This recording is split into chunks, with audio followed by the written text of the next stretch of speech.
Por el Partido Verde Ecologista de México, la senadora Ludivina Menchaca Castellanos.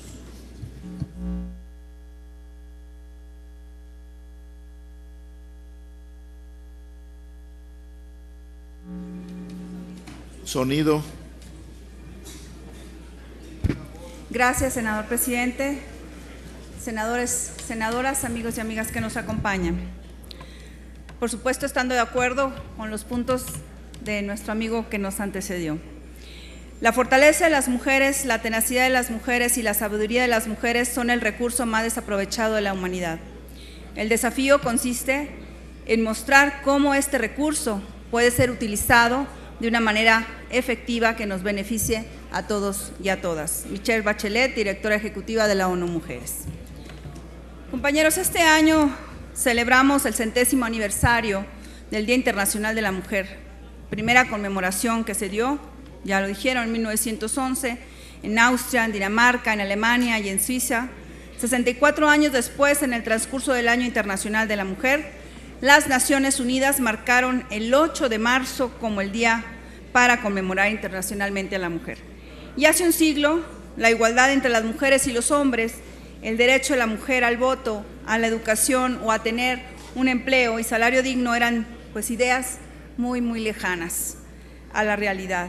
Y tuvieron precisamente que pasar muchas décadas para que en nuestro país nos fueran reconociendo una serie de derechos a las mujeres, las que en ningún caso fueron producto de concesiones, sino una lucha constante de las miles y miles de mujeres que pensamos, por ejemplo, en el reconocimiento de nuestro derecho al voto, que implicó el movimiento que agrupó a más de 50,000 mujeres organizadas en 800 organizaciones en todo el país y que duró unas décadas.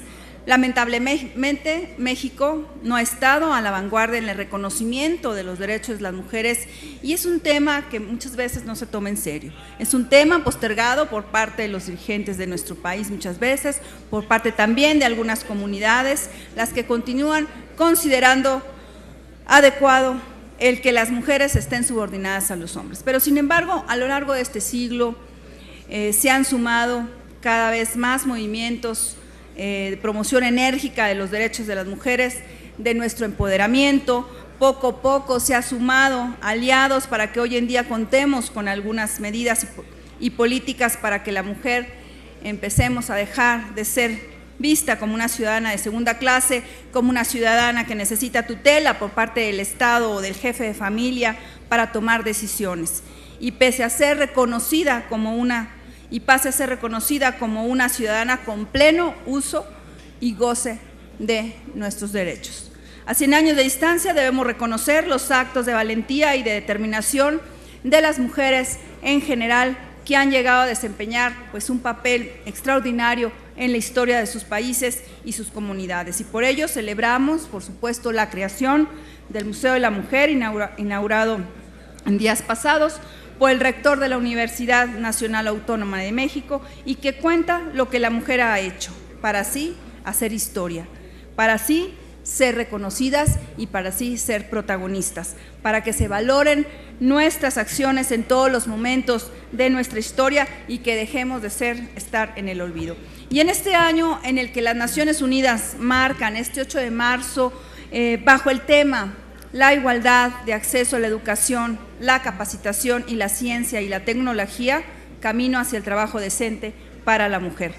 Reconocemos, por supuesto, el esfuerzo que está llevando a cabo el Estado mexicano para cerrar la brecha de género en materia educativa, pero insistimos en que debemos continuar educando en materia de salud reproductiva para evitar embarazos adolescentes que provoquen que las menores abandonen sus estudios y que también enfatizamos en esta necesidad que dentro de las escuelas se contribuya a construir pues una identidad de género libre de estereotipos. Debemos trabajar para romper con esta visión de las opciones educativas tradicionales para mujeres y hombres. Por ello, estaremos en mejores condiciones de ofrecer oportunidades equitativas para todos y para todos. En material de ciencia y tecnología, no podemos perdernos de vista el que cada vez son más las mujeres que continúan sus estudios realizados de posgrado. El 48% de los solicitantes para beca de doctorado son mujeres, los que se debe a una buena medida el presupuesto que le está destinando el gobierno federal al CONACYT. Sin embargo, una vez que nuestras investigadoras terminan sus doctorados, se enfrentan a una situación laboral precaria, muchas veces en la cual aún son los hombres los que ocupan los cargos directivos o quienes muchas veces obtienen un mejor salario pese a que los hagan o desempeñen el mismo trabajo o la misma función hasta en igual número de horas. Para contrarrestar lo anterior, es necesario que el Poder Legislativo tome en serio este compromiso que tiene con más de la mitad de la población de México. Es urgente que impulsemos una reforma laboral con perspectiva de género, que prohíba la discriminación salarial, los despidos por embarazos, los acosos, el hostigamiento sexual. Desde el Poder Legislativo debemos promover reformas tendientes a dar estímulos fiscales a las empresas privadas en las que haya mujeres en los puestos de dirección o a las mujeres que establezcan empresas, porque desde esos espacios podemos fomentar el mentorazgo para otras mujeres, lo que se traducirá en empoderamiento y mejores oportunidades para todos. La violencia contra las mujeres continúa siendo la forma más marcada de discriminación y violación de los derechos de las mujeres, pese a que ya dimos un paso adelante con la creación de la Ley General de acceso de las mujeres a una vida libre de violencia. No hemos sido capaces de instrumentarla adecuadamente a fin de que todas las mujeres tengan garantizado su derecho a vivir sin violencia. La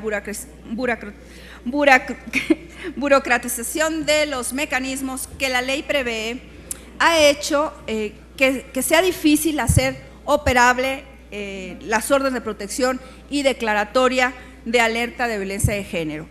La realidad es que aún hay retrasos en cuanto al Banco Nacional de Datos de Información sobre casos de violencia contra las mujeres, situación que no permite contar con cifras exactas sobre la realidad que vive nuestro país.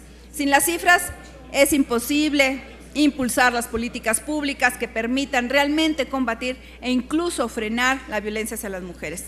Tanto el Congreso Federal como las legislaturas locales debemos destinar los recursos económicos suficientes para las medidas de protección que prevén las leyes, como los refugios, personal de seguridad, defensores de oficio y especialistas para la atención de las víctimas, pues de no hacerlo, la ley será ley letra muerta. Los feminicidios y los homicidios de mujeres defensoras de derechos humanos son hechos que han levantado la indignación y el reclamo de justicia por parte de la sociedad mexicana y la comunidad internacional. Hacemos nuevamente un llamado al titular ejecutivo federal para que dé efectivo cumplimiento a la sentencia del campo algodonero y evite todo ataque a los familiares de las víctimas y las defensoras de los derechos humanos. La sociedad civil organizada nos está solicitando que tipifiquemos el feminicidio a nivel nacional con elementos de fácil acreditación para los operadores de justicia. Rompamos con lo señalado por la Corte Interamericana de Sentencia en el sentido de que el Estado ha mantenido una política de cultura de discriminación en contra de las mujeres, causa principal que está generando los feminicidios y también la impunidad de estos mismos. Debemos señalar, por último, de que el Senado no es indiferente a este grave problema social. Tenemos muchos retos por delante, tenemos que promover el conocimiento, reconocimiento, respeto, garantía de los derechos humanos de las mujeres, desarticular la violencia basada en el género, identificar la maternidad como una función social, separar el binomio mujer-violencia, lograr la autonomía de los derechos sexuales de las mujeres, armonizar la legislación vigente en el país con los contenidos de los instrumentos internacionales de protección específica a los derechos humanos, establecer relaciones de género diferentes, romper con paradigmas, integrar la desigualdad como un problema social y derechos humanos. Y senadora Menchaca, le solicito atentamente concluya su intervención. Y para concluir, compañeros y compañeras, trabajemos a favor de las mujeres, visibilicemos la contribución que hemos tenido a favor del desarrollo de este país, aprovechemos los recursos que tenemos, que todos y todas podamos beneficiarnos. Yo creo que es hora de empezar a construir una política nacional encaminada al reconocimiento de los derechos de la mujer Es hora de dejar los discursos a un lado y hacerlo realidad. La lucha por el reconocimiento de la igualdad entre hombres y mujeres requiere que todos los que ocupamos un lugar en los espacios de toma de decisiones, trabajemos con perspectiva de género. Muchas gracias. Gracias, senadora Menchaca Castellanos.